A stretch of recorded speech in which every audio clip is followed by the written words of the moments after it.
Hello, people of Earth. I don't know. I really am ab-libbing this because, in all honesty, I have been gone for almost a week. 2 days off from a week of posting anything. And why? This is why. And so now I'm going to cue the intro, and we're going to be talking about it. Yeah, Smash Bros. And in case you didn't check from the title, I don't know how you would do that. So let's do that.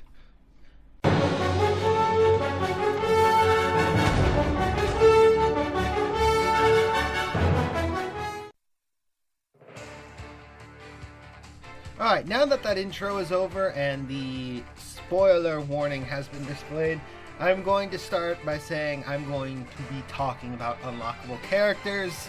And why I'm talking about this is because I think certain characters need to be mentioned. I'm not going to be talking about all of them, so you don't have to worry about that. I'm going to be revealing, I think, one in this entire thing.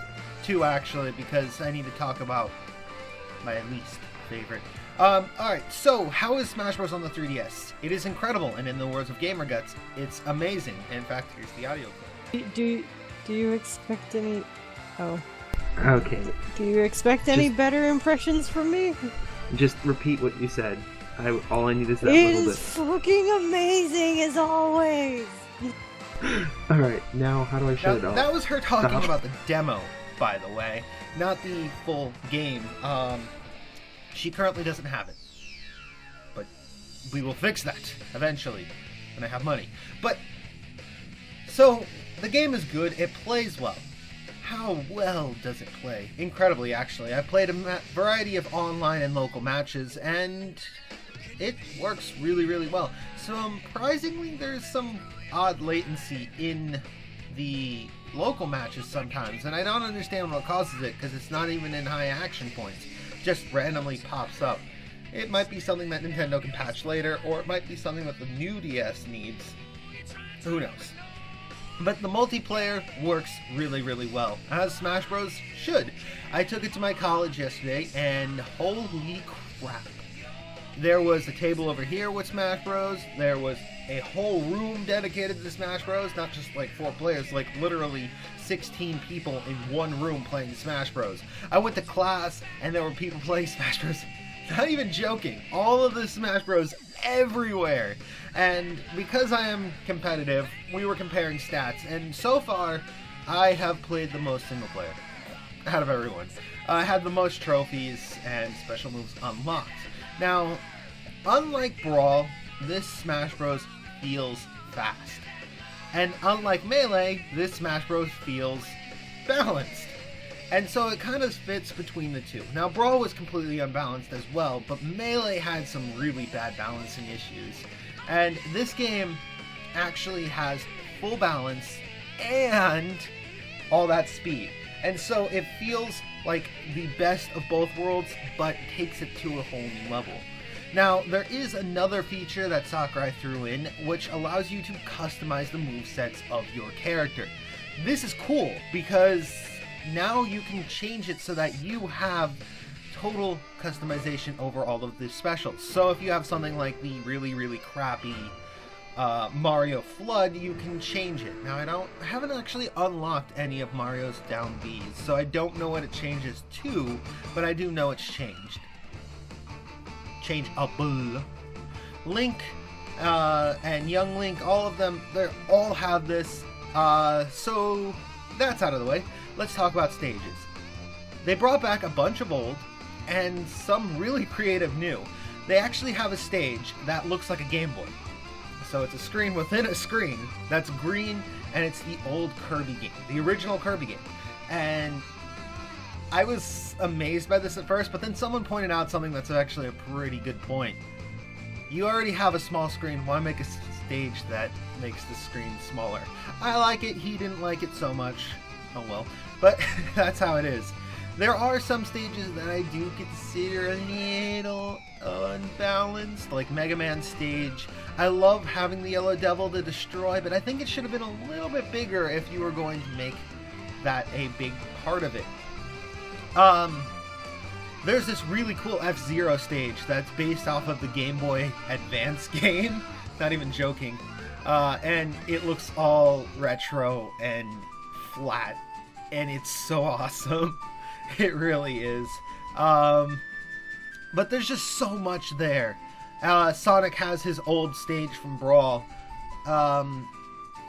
It's just incredible how much they put in this. Oh, by the way, the unscripted review is not happening until the Wii U version comes out because I want to do both of them at the exact same time. Experience with their cross-play ability and Amiibo, which... Oh god, I'm going to spend a lot of money on Amiibo. But, I digress. Music is brilliant, and it's amazing how well the 3DS can play all of this music. You're listening to it right now.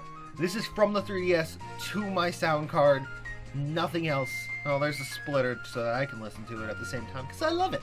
And I can just sit there listening to the music, and it has a functionality that you can close the DS, like you put it into play on sleep mode, and you can listen to it. Now, the only hindrance here is the fact that if you bump a shoulder button, it changes the song. And it's really easy to bump a shoulder button on the 3DS. Yeah, so that needs to be patched so that you can turn that off, I think. But we're going to go into fighters now, because I talked about music, I've talked about stages, and this is where we're going to be talking a lot. Because almost every fighter feels useful. Only one sits at my bottom of the barrel, and that is Princess Zelda. Without Sheik, Zelda is actually pretty bad.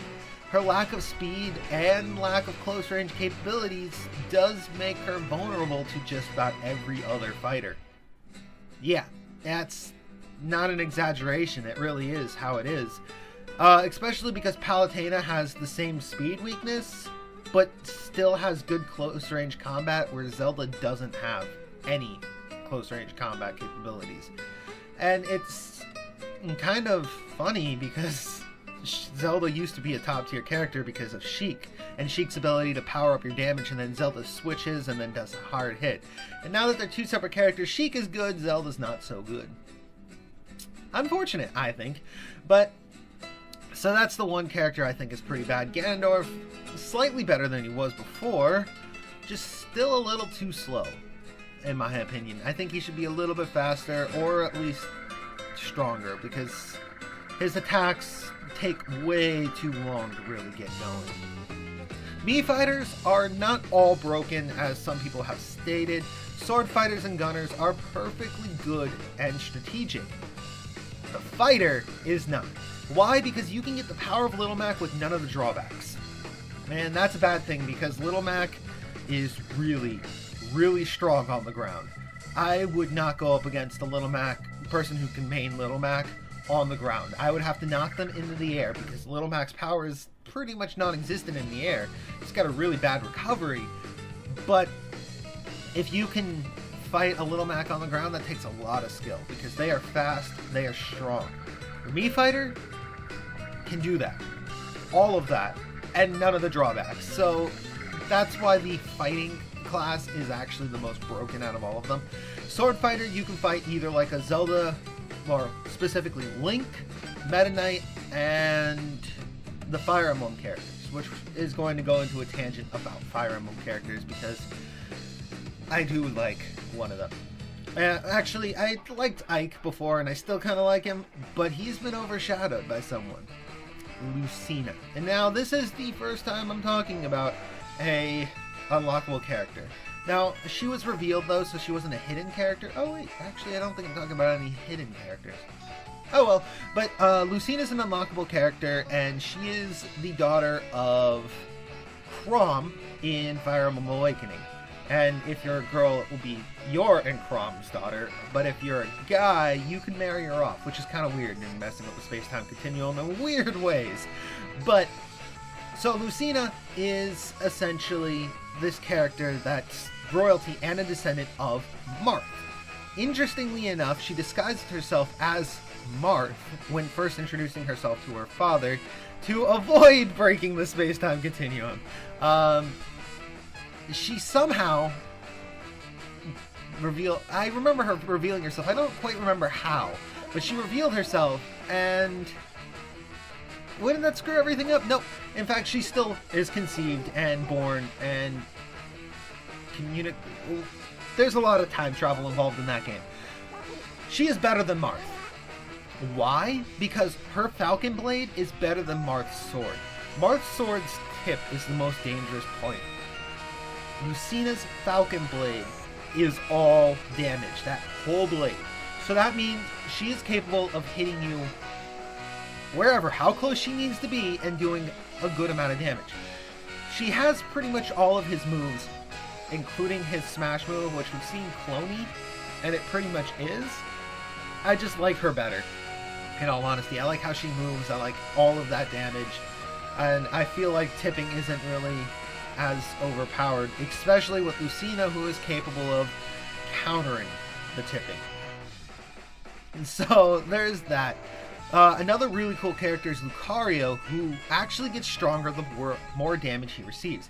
He is kind of light, so it is easy to launch him while he's at 200%. But at 200%, he can hit you pretty hard, and his recovery is strong enough to go across the entire field. So Lucario is an interesting character, and I see them being competitive at some point, especially with someone who mains as him. Samus. Now, I thought Samus was going to have the same problem as Zelda. Once you remove the Zero Suit from Samus, one of the two would be weaker. Not the case. In fact, actually, Zero Suit Samus and Samus in her armor are actually very, very similar. The difference is, in her armor, she's stronger, yet slightly slower than when she's in her Zero Suit, who is faster. But here's the thing. She's not slow. They sped her up from Brawl, where she was that slow character that kind of just charged through the battlefield. She's now much faster, and her combo ability is so much nicer with that speed. It really is significantly better. And Zero Suit Samus is no slouch either, with her laser stilettos, or rocket stilettos, depending on how you want to look at them. And I think both characters actually work really, really well. And I am glad that they are two separate characters, because I hated switching between them. I like having either one or the other. And having both as two separate characters really does work well, and I've been maining with Samus a lot, because she has a lot of capabilities. In fact, wow, I've been talking a lot. Here's one tip. If you're ever going up against a DDD with a Samus, use your missile the second he whacks that spiky thing towards you. It will send it back to him 2 times faster. And we actually tested this, and a charge shot will send it back 4 times faster and with more damage. So these are some tips for playing Samus. Yeah, I'm giving that out.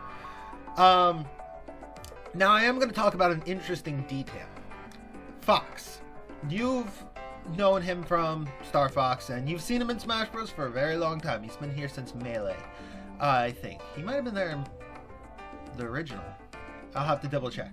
But Fox has been around for a while, and he's been sounding progressively older and older as he has been getting older in his own games and aging. This Fox sounds younger. And it's a strange thing because he also looks younger. Maybe, just maybe, Sakurai's got a little bit of insight for that Star Fox that's happening soon. Maybe, just maybe. I'm just putting that out there. That the plot might involve a younger Fox. Just there. It's just there. Also, he has legs. Well, I think he's had legs since Brawl, but... So that character is... Those are some details. Pit has benefited from having his own game. Now Pit actually has a bunch of useful moves instead of some broken moves. They've also nerfed his ability to fly. His power of flight doesn't give him essentially an extra couple jumps. It launches him upward, which allows for some pretty good recoveries, but it's not as overpowered as Pit's original ability of flight. Another thing is that he literally has all of these new abilities from Kid Icarus Uprising, and so he feels like a completely different fighter, and I like how he feels, along with how Dark Pit feels, because they both feel slightly different, because Dark Pit has slightly different moves. Again, the clones are clones, but none of them are as bad as Mario. Not Mario, but Dr. Mario. And why is Dr. Mario one of the worst clones? Well, his smash move is exactly the same. And he has Mario's old moveset, which is good because he has the down tornado, which Luigi also has. So he doesn't have all of the disadvantages. But Dr. Mario just isn't as good as Mario anymore. They've buffed Mario to the point that Dr. Mario is slower than Mario, yet not quite as capable. Like what? Dr. Mario used to be the best one of the Marios, but now he's not, actually. And so, I don't really like him as a clone. I used to like Dr. Mario, but Mario completely destroys him now. Anything else to talk about? Any other amazing things? Shulk. Man, I want to play Xenoblade so badly now. I'm gonna wait for the 3DS version. But Xenoblade's Shulk. This guy's awesome. He has the ability to switch between jumping, smash attacks, power. He has the ability to change his stats in battle. It is awesome. He's got a good amount of reach, and he even has a counter ability, which makes him a very valuable sword fighter. And if you're able to use him, it's pretty awesome. Shulk is a really cool character. I think he's going to be top tier, just not immediately. People have to learn how to use him. Meta Knight has been nerfed to the point of almost uselessness. Meta Knight used to have a pretty good launching ability and was the best at edge guarding. Now, he can't do his edge guarding as well, and he has no launching capability. I actually did not like using Meta Knight, and I used to like using Meta Knight. Now he just is a sad, pathetic Kirby with a mask. I wish he was that good, because Kirby's still overpowered. Still. Kirby's aerial game is just godly still. Okay. Talk about Meta Knight. Talk about odd awesomeness. There's one more fighter. One more! And this is an unlockable character that was hidden! So this is a spoiler warning. Duck Hunt Dog. The Duck Hunt Dog is dangerous. I can see him being top tier really easily. He's got a pretty long-reaching smash moves, which is good. He has very long-reaching specials and a recovery that is pretty strong. And by the way, they lie, you can control his recovery, you just can't cancel it. If you hold down, it will slow his ascent upward, which will allow it to run out while you're over the stage. And if you go to a ledge, he will automatically grab the ledge. So it's not the same as the description says it. Duck Hunt Dog is dangerous, and I can see him being dangerous online. Now, what about my online experience? What have I played? Well, I've actually played mostly Toon Link, because Toon Link it essentially feels like Link from Melee, and Samus in her suit, because their combination of ranged and close range combat is really good. And so those are just some of my impressions. So I really do think this game is great. I can't wait for the Wii U version, which will be even better. I love the music, I love the stages, I just love this game. And in all honesty, I also love Smash Run, but I'm going to talk about Smash Run more in the unscripted review because I'm still playing through Smash Runs with different characters. So I thank you guys for watching. If you enjoyed watching this video, you can tell me about it in the comments section. I was just ranting about Smash Bros. For 20 minutes. You can click the pie up in the top of the screen, and you can subscribe and do stuff and watch our videos. I thank you guys again. Wolfy.